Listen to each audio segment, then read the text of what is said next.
Hey, everybody. Dimitri Panos here with another episode of Trending in Hollywood. We're live to perpetuity. Um, Again, thank you for tuning in. I am solo once again, as Scott is taking a road trip across the Americas to check on movie theaters and how COVID's affecting moviegoers. That is a complete lie, but he is on a road trip with family. Miss him dearly. Got to be honest, as I'm sure you do as well. I wanted to say thanks for those people who are tuned in now. Again, this is Trending in Hollywood. And I have to say that for all the episodes that we have under our belts, I think the best part of Trending in Hollywood is the conversation that Scott and I have along with you, the viewers, really kind of makes this show extraordinarily unique. And in part because of the friendship and the collaboration that we have with one another. I've known Scott for about 50 years now, and it seems like 50 years. And I do honestly believe, and I hope that you feel the same way, we have a really good rapport.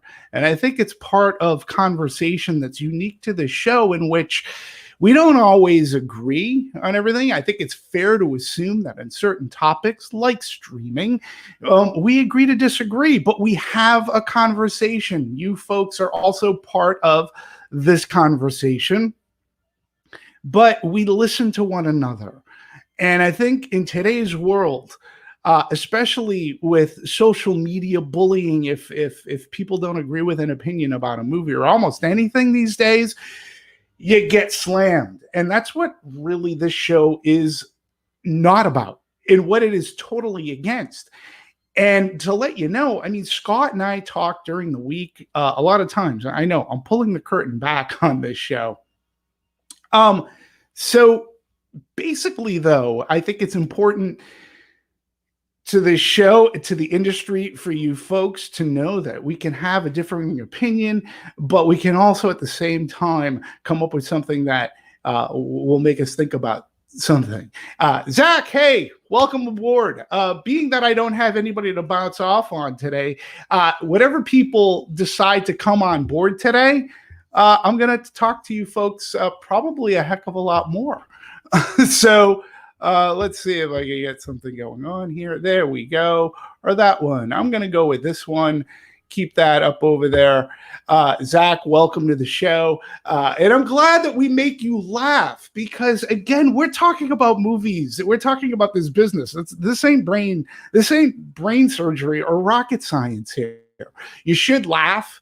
But we're also going to talk about topics that we see in the news that we think are important and that affect you, the movie goer, and the movie fan, that might not be being discussed like wholeheartedly. And we want to break things down to say why we believe that it's important that you know this and you pay attention to it. So, and we try to do it in a way that it doesn't feel like you're taking medicine. So I wanted to say thank you very much for being on board and for watching Trending in Hollywood, because I really do think that Scott, I really think the show, it's a lot of fun to do. I think we're giving educated insight into topics that I believe are fascinating, interesting for you, the movie lover and movie goer. So why don't we get started, shall we? Today, I got a ton of topics to talk about. And if you see me looking off to the side, it's because that's where my notes are, that I have them up. And first up, we're going to talk today about A24's The Green Knight is pulled from UK theatrical release. So, why is this important? Well, can anybody guess why it was pulled from theatrical release in the UK? I'll give you 3 guesses. We won't count the last 2. It's this COVID thing, folks. It's this COVID thing that's ravaging the world. You know, as much as I want to believe that it's behind us, It really isn't. It's never left us. That's a sad thing. Why is it important that the UK has withdrawn opening Green Knight, or A24 has taken it out from release schedules in the UK? Well, there are a couple of things. Number one, and this is something that Scott and I talk a lot offline about, when a company like an A24 does something that's kind of surprising by pulling out this movie. Think about this too. When MGM pulled out No Time to Die over a year ago, what do they know that we don't know? And when that happens, that's kind of, you got to think about that. Like, why are they doing it? We know that it's COVID, but what do they know that we don't know? Listen, this is coming to you live from Leimert Park in Los Angeles County. And I know, as Zach has just written, LA County is saying more than 20% of infections. Now, this is of the Delta variant, and there's this other variant, the Lambda variant, that's out there. It's more than 20% of infections are breakthrough infections. Breakthrough meaning people who are fully vaccinated are testing positive for coronavirus. Now, the great thing about being vaccinated, now, I proudly state I'm vaccinated. I do that with pride. When the vaccine was made available, God, it even came to a point where I was going to lie so I could get vaccinated, okay? It's important. This isn't going to be a show about like telling you the importance. I'm hoping that the people that I'm talking to are vaccinated, and many people are coming down with this. Hospitalization rates are going up here in LA County, but across the country as well. And like I said, I'm very proud to say that I am vaccinated, but this really sucks. If A24 is pulling a movie from release, right? What could potentially happen here? And it's something to pay attention to. Look, I was just starting to get comfortable going back to the movies. With all the news, I have to be honest with you. I kind of like him. I don't know if I want to go to the movies until all of this is being tamped down. And I don't care what you call me, chicken or whatever. You know, we're open, but these are things that we need to pay attention to. And again, you have to wonder if A24 is pulling a movie, which, for all intents and purposes, a lot of people seem to be digging the trailer and wanting to go out and see. If they're pulling this from release, you got to ask yourself, what do they know that we don't? Do they have a feeling that the UK is going to either limit capacity or shut down again or whatever? I don't know, but it's something to pay attention to, and we need to pay attention to it here in the States as well. Personally, my take is I don't think anything's going to happen here. I don't think we're changing. I think the genie's out of the bottle. From what I've observed, people think that this thing is over. And I don't think anything's going to change. I don't think there's going to be capacity limits. Technically, here in Los Angeles County, there should be capacity limits because we would be in the purple tier.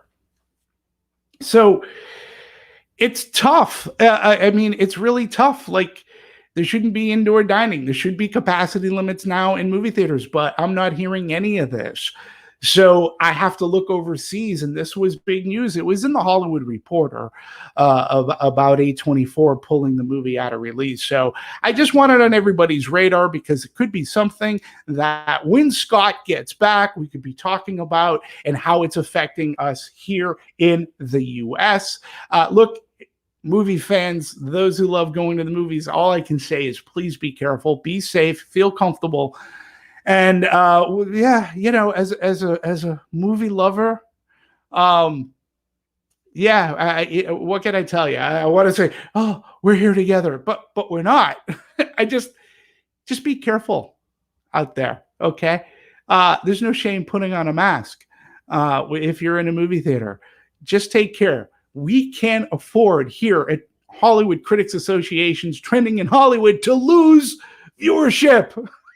It's not like we got a ton to begin with. We can't lose you as a viewer. So please be careful. We'll keep you apprised, of course, of anything that's going on in our future installments of Trending in Hollywood. So now I'm going to jump along to something that was discussed probably ad nauseum, but it bears, there's a continuation to it that happened. And what is that story? Well, if you remember, last week was we were going into the second weekend of release for Black Widow.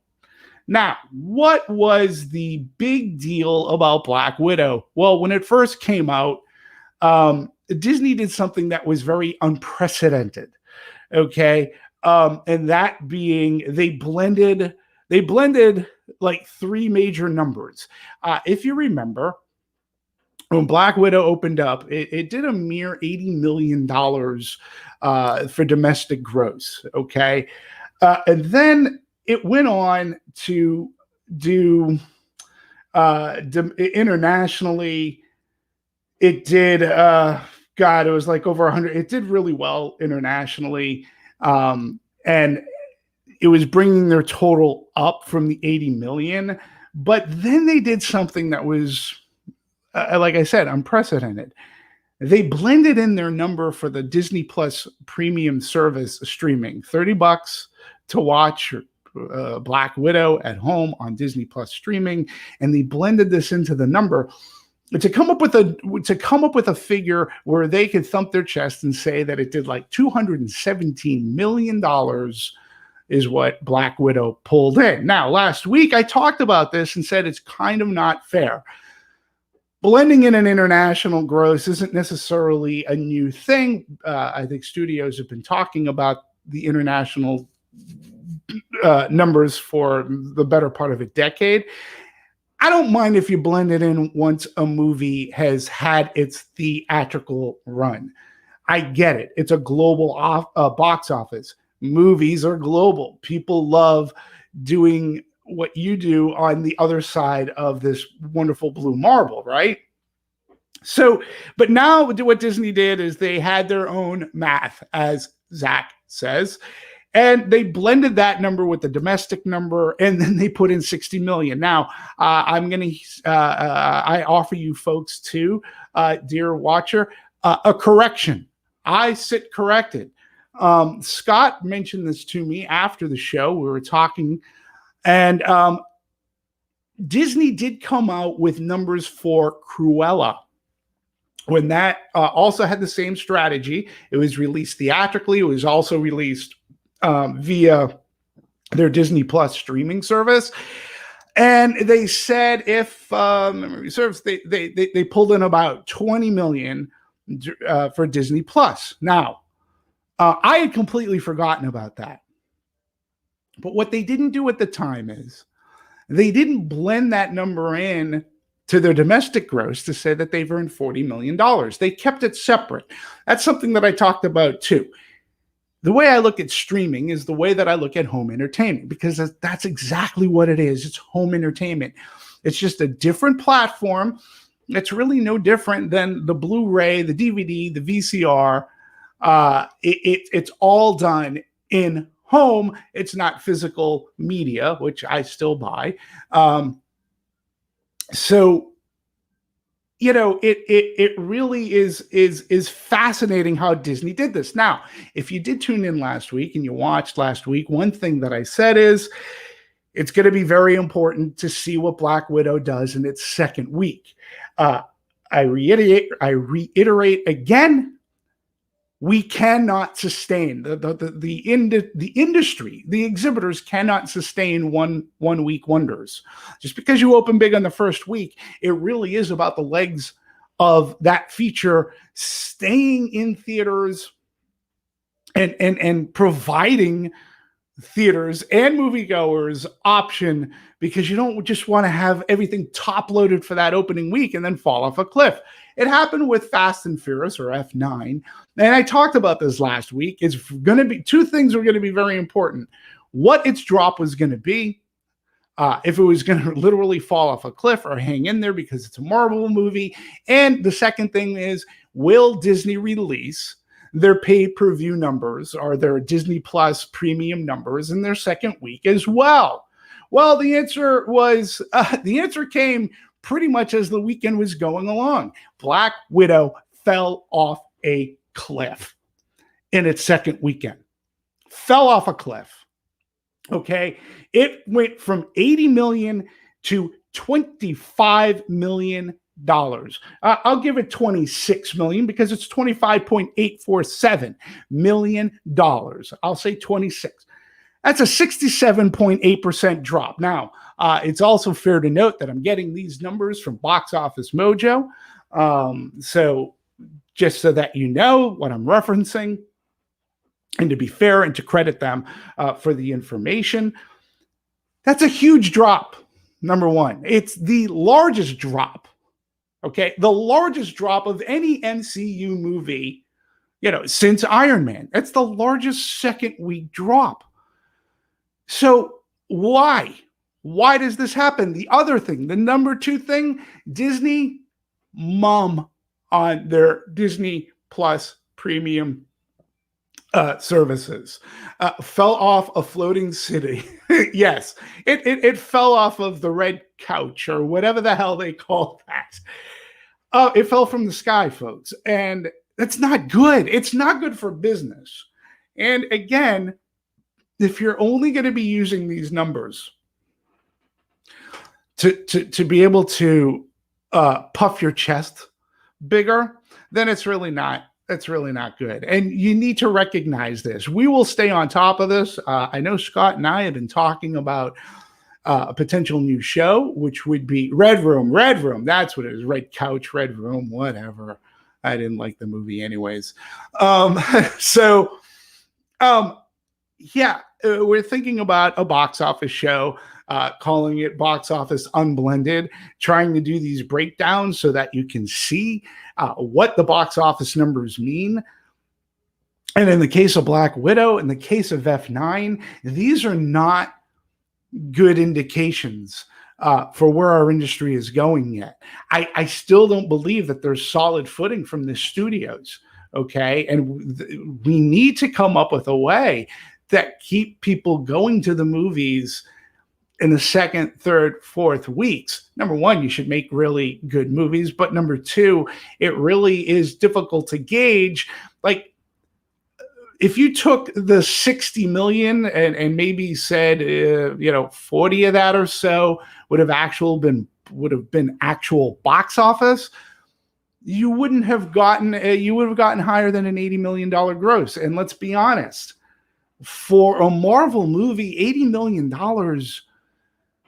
is not great domestically. And I'm not saying that Black Widow would have done Avengers numbers or even Black Panther numbers, but it's a Marvel movie. I think we've come to expect that domestically, a Marvel movie is going to open up at around 100 million plus.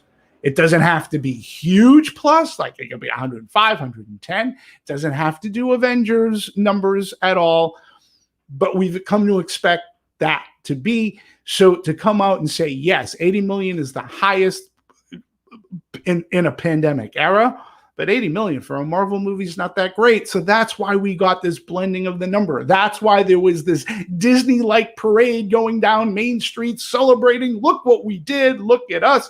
We brought in $217 million. No, you didn't. Not from a domestic standpoint. Yeah, you did great overseas, but even overseas, I would say that's fair to middling. And stop with the 60 million. You have to be fully transparent. What did you bring in? What did you bring in your second week? What are you going to bring in this week for Disney Premiere Plus? You're not telling us. So it's obvious what you did in the first weekend. We need a better standardized thing. I think it's a great idea what Disney did in releasing those premium numbers, but you have to section it off, separate it from domestic people going to the movies, because sitting on your couch, I'm sorry, I'm of the belief that is not going to the movies. Keep it under your home entertainment budget, and we're fine. Don't blend it in. We have a lot more to look at for the rest of the summer. This week alone, we have two releases. We have M. Night Shyamalan's Old, and we have Snake Eyes from Paramount. I guess Snake Eyes, you can say, part of a franchise, G.I. Joe, Henry Golding, who, I have to say, I'm rooting for him because I had some bourbon and cigars with him at CinemaCon a couple of years back. Scott was there as well, he and Paul Feig. Great guy, by the way. So I became, a big fan, just because of the fact that they talked to us. But in any case, going back, we got two movies opening up this week. What's unique about the two movies is that none of them are appearing on any streaming service day and date. So they're going to be heading up against Space Jam 2. Some people think that Space Jam 2 might yet again be number one in the box office. I'm going to wager and say it's going to be a knockout dragout fight between Old and between Snake Eyes.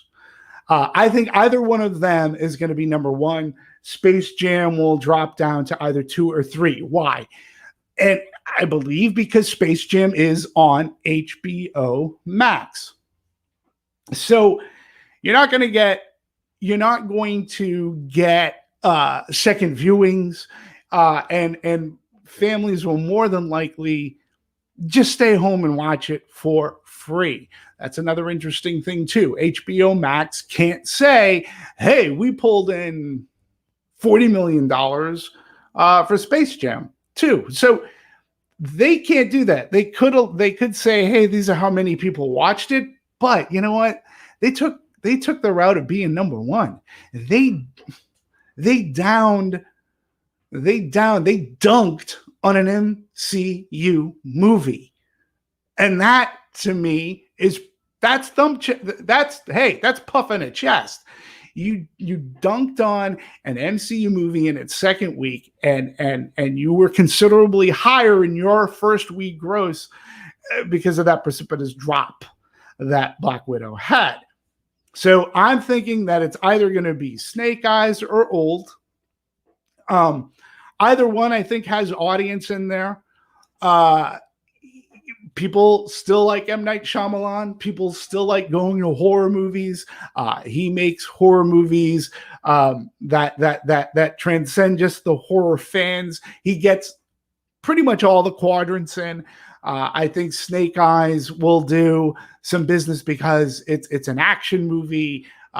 People have been liking it as well. So it's going to be fascinating to me to see which one comes out on top. But I believe that it'll be relative. I don't believe that one movie is just going to run away with the weekend, but I could be wrong. We'll talk about it next week.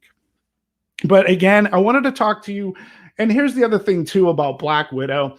So the other huge news about this Black Widow is that now theater owners blast Disney for making Black Widow available immediately on streaming. This comes from the Hollywood Reporter. And here's the deal. It was the National Association of Theater Owners, aka NATO. Personally, I think they've been too silent for too long about this, about these collapsing of the windows. The theaters needed support. Studios, for the most part, have done this all on their own without any advice, or they didn't bring the theaters or the exhibitors into this. They just made up their own decisions and said, so shall it be written, so shall it be done.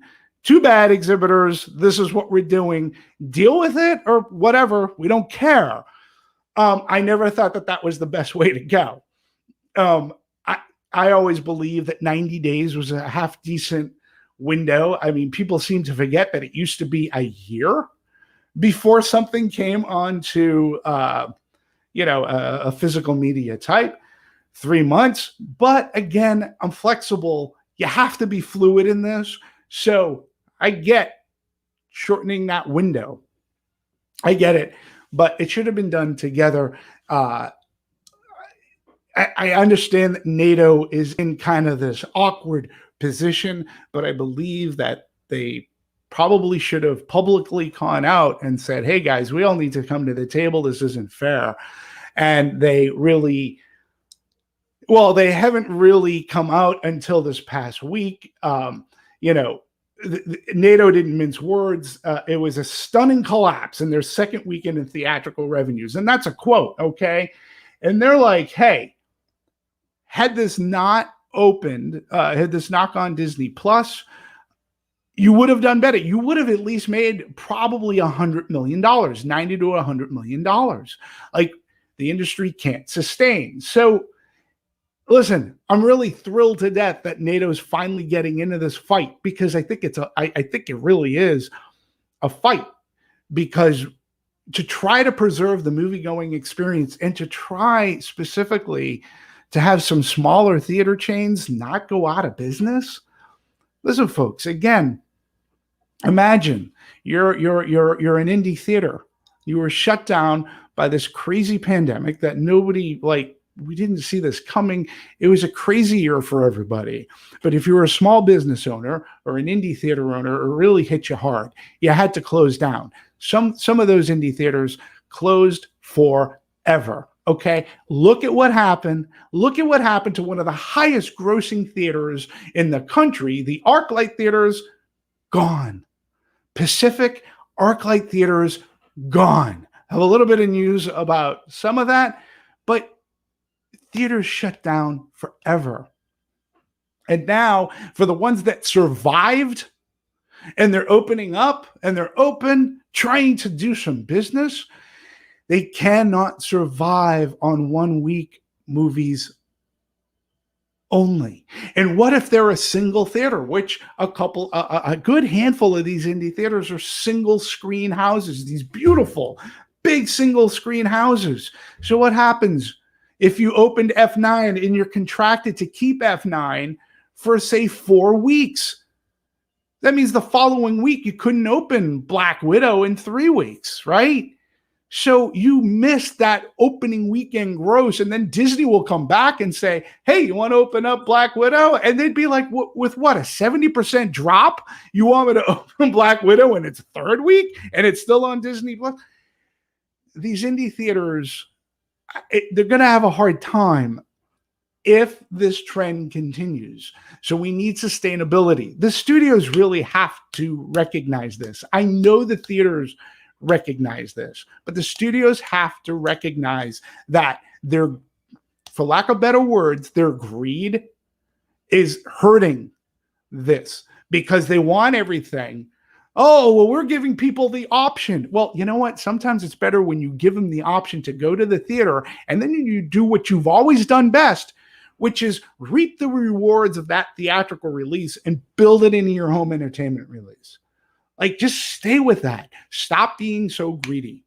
So, yes, Zach, I can't disagree with your assessment. Studios only care about their quality earning reports. And, you know, somebody like Disney, under this new regime, under this Chapek, that's all he really cares about is quarterly earning reports. And it's really showed in the way that they've opened up the Disneyland parks, and now that how they're treating theatrical. So I am glad that NATO has gotten into this fight, and I hope going forward they continue to be more vocal, saying, let's just say Snake Eyes or Old, say both of them do a little bit better than expected. I hope they can come out and say, hey, none of these movies were streaming and they weren't available same day and date, PVOD, and look, they did pretty well, but we have to hope on them doing pretty well. I haven't seen either one yet. I'm going to try this weekend to get out to the movies. Depends on how I feel. Like I said, I'm a little bit nervous again.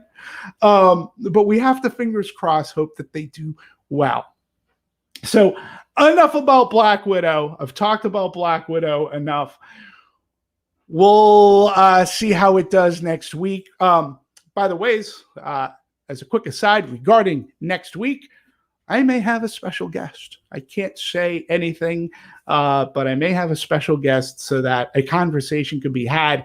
It would be a really fun special guest, and it has something to do with something that you all love as far as movies. So more on that later when I get it confirmed, and fingers crossed I can get that confirmed. So now I'm going to go to you, dear viewer, listener, whatever it is. Can somebody tell me what non-fungible tokens are, or NFTs? Can somebody explain to me what the hell that is and why this is even a thing? I mean, when I hear non-fungible, I think, oh, no mushrooms, please. That's about where I'm at with this. So, because there was a really big deal that happened this week that involved a relatively big studio and the greatest of all time quarterback, Tom Brady. He has an NFT platform for autographs business, and he's inked a deal, or Lionsgate has inked a deal with Tom Brady's backed NFT platforms for autograph. And the autograph, it's called the autograph. It also announced a deal with DraftKings, which will exclusively sell sports-related NFTs on a new marketplace it is creating. Now, Lionsgate can jump into this because they have things from Hunger Games to Mad Men to Saw to John Wick. But can somebody just explain to me what the hell an NFT is? I know it's this digital stuff, but I just want to know.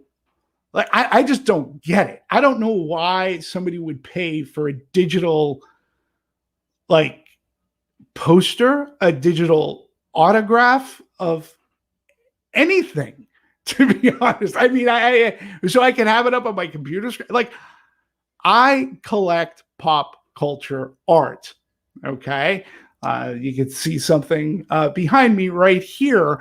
I have it on my walls. I collect a lot of pop culture art. It's a physical medium. I get it framed. I hang it up on a wall. I admire it. They're great conversation starters. What the hell is an NFT? Zach, do you know what an NFT? Hey, Yash, what's going on, buddy? Got to watch Snake Eyes. Yash, look at you. You saw Snake Eyes and Old. Congratulations, buddy. Congratulations. Hope you were masked up. I'm glad you got to. Hey, so Yash, thank you for tuning in. How was it going to the movies, buddy? How was it? How was it? How did it feel? How did it feel being back in cinema in Toronto, a city which I love, by the way? So I really did. If I was going there for the Toronto Film Festival, I'd say, hey, come on over. Let's meet. But yeah, tell me how you felt about it. But can anybody please explain to me what these NFTs are all about? Because personally, I just don't get it. I don't understand, but a big deal was just made between Lionsgate and Tom Brady's company. NFTs are becoming a burgeoning nascent business for entertainment companies. Endeavor is exploring the space through its UFC business. Again, I'm getting this from a Hollywood Reporter article, and I'm just trying to figure out what the hell is an NFT. I don't know what non-fungible means. Zach, you're pretty keyed in. What is it? What is it?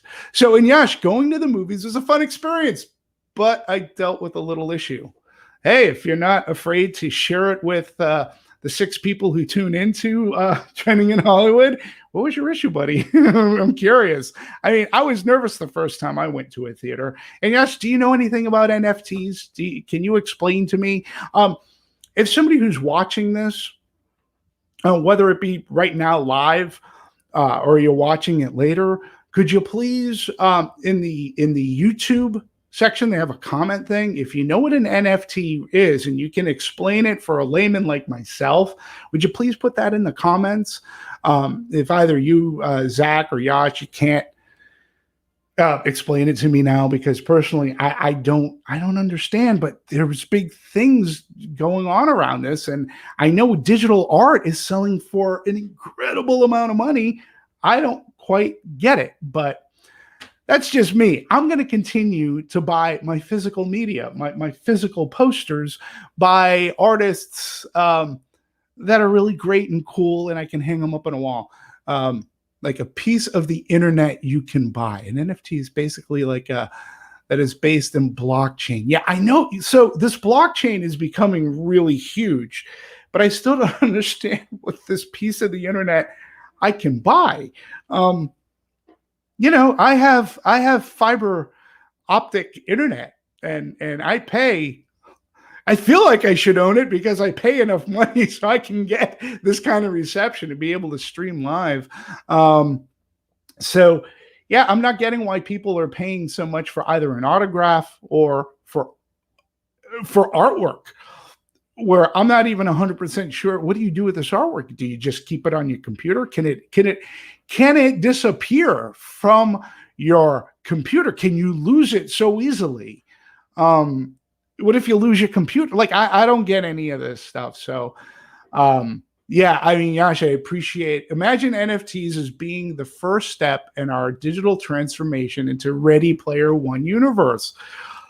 Okay. Yeah, but if that universe goes away, what happens to my poster or my autograph?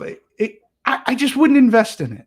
It just seems something weird to me to invest in for something that I have to be online to admire. And then I don't want to have to get either my phone out, my iPad, or my laptop and say, oh, look what I just bought. Again, come to my house. Look what I have hanging up on my walls. I interchange them out. I even have a big portfolio thing that I put my posters into now. So this is becoming a really big thing. I know we're going to be talking about it. We might be talking about it as soon as next week. Maybe, fingers crossed, with someone who would know better. Anyways, now what else is going on in the business? Well, Warner Brothers wants to produce at least 10 movies exclusively for HBO Max in 2022. This is kind of a big deal because we would usually get Warner Brothers has on its release schedule 10 movies for theatrical release. Now they're coming out and saying they're going to produce at least 10 movies exclusively for HBO Max. That's kind of weird to me because here, and this is again, HBO, for as long as it's ever been out, it's been out since what, the late 80s, right? Mid to the late 80s. They never said, hey, we're going to release 10 movies this year. No, when they had an HBO movie, they just said, hey, coming in August, this HBO movie's coming on. Look, I think I do like HBO Max a lot, in part because they have the Turner Classic Movies hub, right? But I don't know what this necessarily means. No studio has ever said, hey, we're going to be releasing 20 home entertainment Blu-rays and DVDs in this year. It's weird. And then what movies are they going to be releasing? Does this mean like movies like kaiju movies like Godzilla or Kong now, instead of theatrically, they're going to say, hey, why don't we just lower the budget and put it on to HBO Max? This is weird news, and it's something that bears taking notice to. And again, I'm going to throw this out to you. Look, folks, the movies that I have watched, whether it be on Netflix, Amazon Prime, whether it be on I don't know, HBO Max, you could say, but specifically Netflix, they're movies that deserve to be on Netflix. So, okay, I'll get back to you in a second, Yash. How about I'm going to try to remind me at the end, and I'll tell you regarding favorite Stanley Kubrick film. So here's the thing. The movies that I've watched, the Zack Snyder film, the zombie movie, that Tomorrow War movie with Chris Pratt. They've all looked like they should be home entertainment movies. They don't. There's something not quite theatrical about them. And I saw the zombie movie in a theater, and as I watched it, I said, "Yeah, this will probably look better on my big screen TV."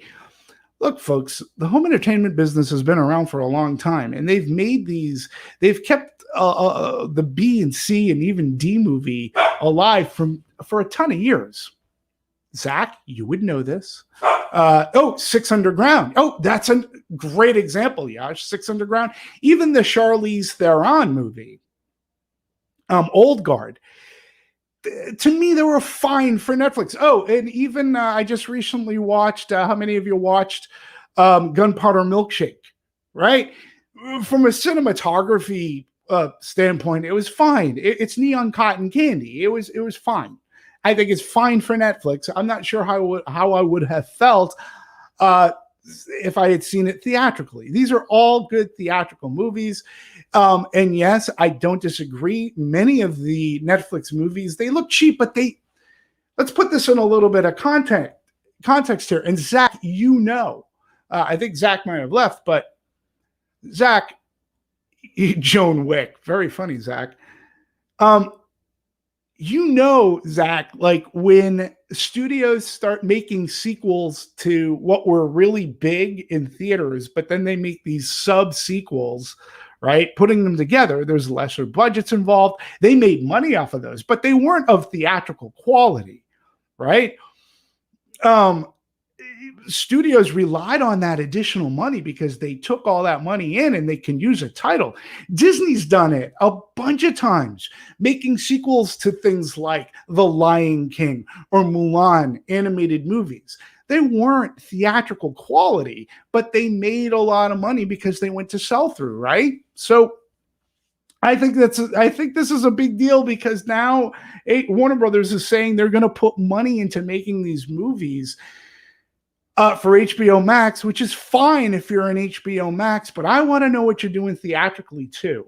And I want to ensure that theatrical experience is saved and it's preserved. And I can guarantee that these HBO movies, from a narrative standpoint, they might be all right, but they're not just going to have that theatrical feel. So something that we need to really pay attention to going forward.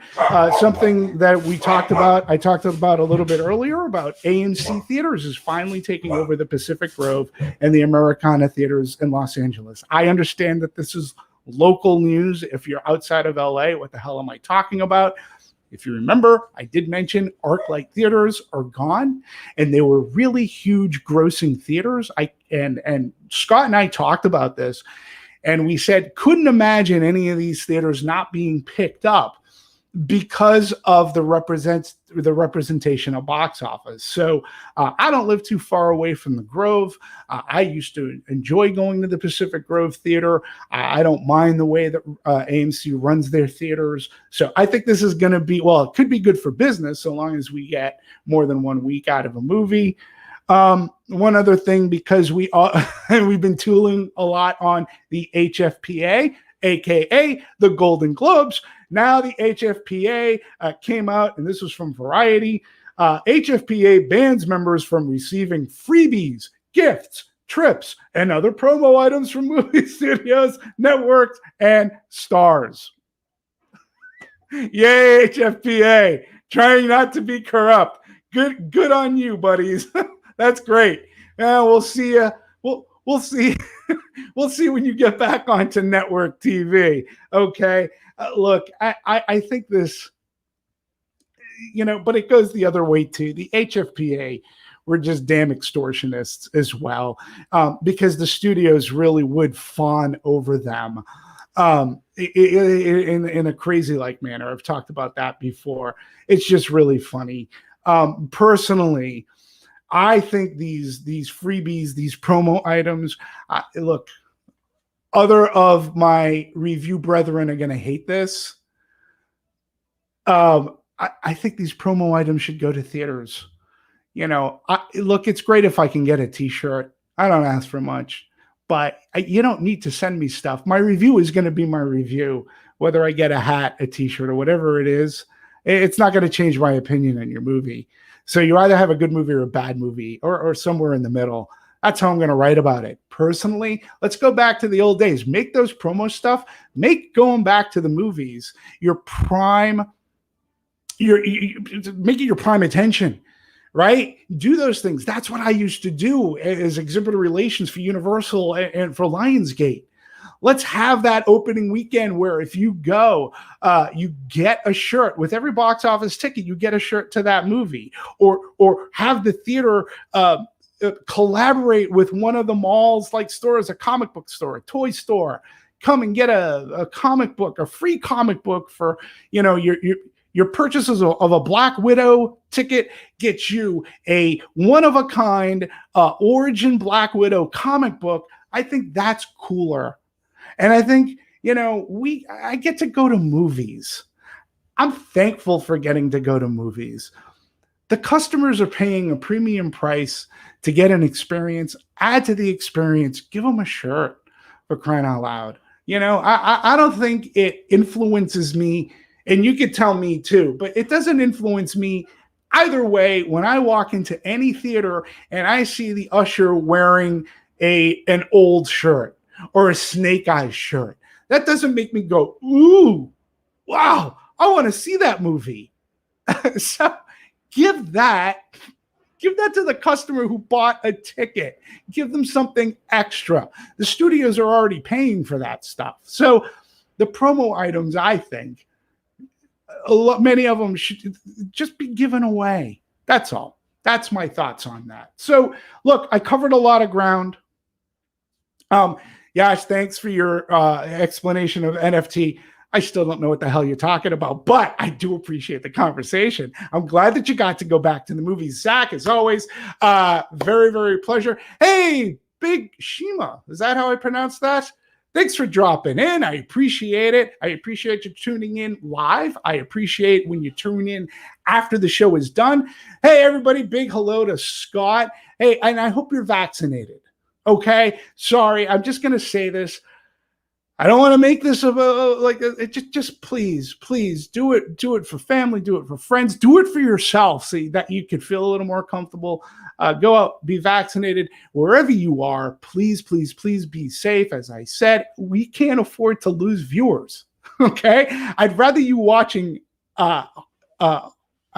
watch this show, Trending in Hollywood, and HCA's Trending in Hollywood, than you on a ventilator. And yes, Yash, thank you for reminding me quickly. My favorite Kubrick movie, it really comes down to two, and it's, I know they're the more popular movies, but I've really become in the past decade a much bigger fan of 2001, and I've always been a fan of The Shining. So for me, those two movies are right about there. So I hope, that should answer your question. I hope that's okay with you. And I appreciate the question. And I appreciate the conversation as always. Clockwork Orange and Zach. Okay, Clockwork Orange. Look what you started, Yash. So thank you very much for starting it. I think the conversation is fun. Say a big hello to Scott, everybody. I don't know where in the road he is, but you're very welcome. Yeah, it's my pleasure. Say hey to Scott. We do miss him. I'll be here next week. Thank you very much for tuning in. Look at that. We're under an hour. Why? How did I do that? Because I could talk the ears off of a wooden Indian. That's why. I appreciate you tuning in, folks. You're great. Comment on YouTube. Watch. We'll be back next week with potentially a great special guest. And then the week after, Scott will be back. Thank you. I appreciate you tuning in. I appreciate your viewership and your fandom. Keep going to the movies. Be very safe. Bye, folks.